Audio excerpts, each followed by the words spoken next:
Hello, denizens. So, over the last few posts, I've been covering Apple's transition to ARM.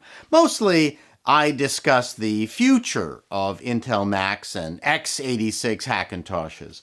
I also mentioned that Apple will need to sell a Fugaku ton of their Apple Silicon boxes to convince consumers, businesses, and developers to drink the Apple Silicon Mojito and take the chance that Apple will succeed in this massive, risky transition.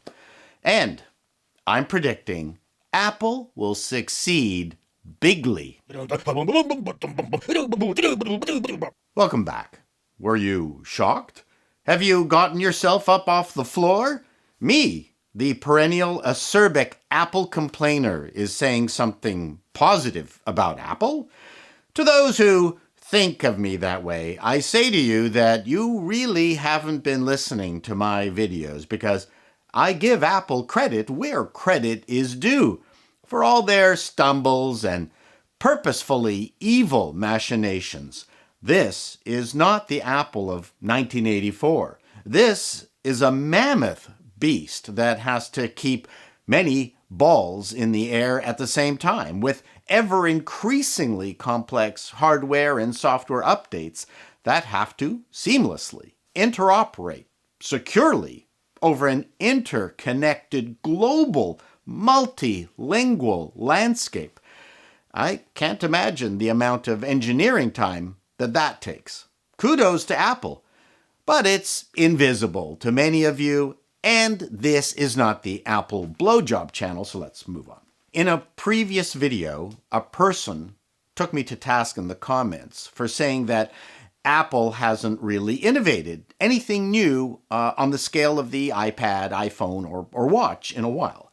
They mentioned that the Intel Mac to Apple Silicon Mac is an innovation on a similar scale. I would agree that the effort is equally monumental, and Apple will want to make this first kick at the can as good as their brilliant Apple Watch introduction. A lot is riding on this, no doubt. But my criteria for innovation is a simple one. Does it open up a new market or get Apple into one that they're not in and then dominate it? Is there one more thing left in the tank? I don't know. Anyway, so the macOS market share, although tiny in comparison to Windows, its transition will energize ARM in a way that it has not experienced to date, even though all smartphones and iPads are running on it. The general public don't know and don't care, much like the fact that they don't care what controls their Nest thermostat or refrigerator. A personal computer is a different beast. Purchasers will be acutely aware of what they're buying. Apple has a history of taking technology and ubiquitizing it and dragging the cheap box makers along. USB was a good example. Intel could not convince PC suppliers to abandon serial ports in favor of USB. It was Apple who adopted it, and without reservation. And so I think it will happen with ARM computing, a powerful portable computer that could last maybe days on a charge is a compelling argument.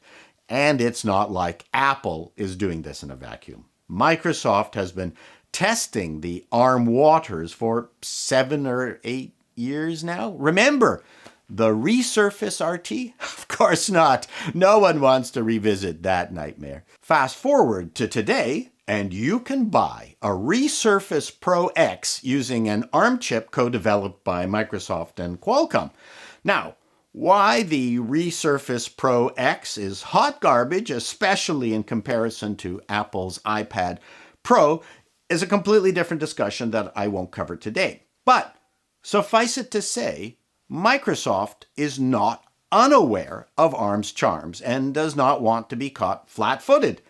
My hypothesis is that the Mac will popularize ARM computing. At the very least, owners of Apple Silicon products will know what is not inside And if it all works as well as I suspect, Apple's prestige brand image will cause Windows portable owners to ask why their computer can't last 36 hours on a charge and edit video without fans turning on and making their laptop sound like a volcano erupting, which, truth be told, has been a problem with Mac laptops for years, partly because Apple's insistence that your portable should be totally quiet for as long as possible.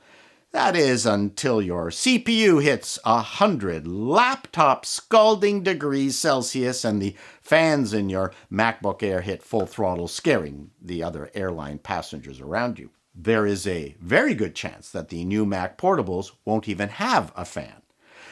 Apple already has a ton of Big Sur ready software provided by its huge base of iOS developers, and Mac applications written in Apple's Swift programming language are said to be an easy port.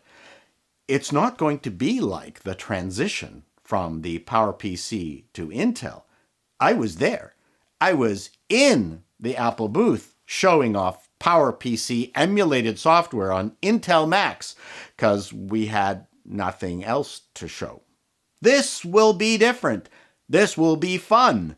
Microsoft has a way larger hill to climb to transition their crapware to ARM. And let me tell you, Apple knows this. Do you think Apple is spending billions of dollars on Apple Silicon Macs just to rid itself of Intel and maintain existing market share? Heavens, no! Apple wants increased market share. A fanless, light, powerful laptop that runs for days on a charge will kick Windows' ass. That is Apple's play here. And it's going to take Microsoft and their cheap-as-shit hardware partners years to catch up. And one final thing. People have been asking me when I think Big Sur will be released. I don't work for Apple. I have no idea. But if I was their marketing guru, I would not release it until the Apple Silicon Macs have been released. It makes them look shiny and new. I see no logic in giving Big Sur to the hoi polloi first. Frankly, I would wait a week or two after the Apple Silicon Macs are released. That's what I would do because I'm a bastard. So long, denizens.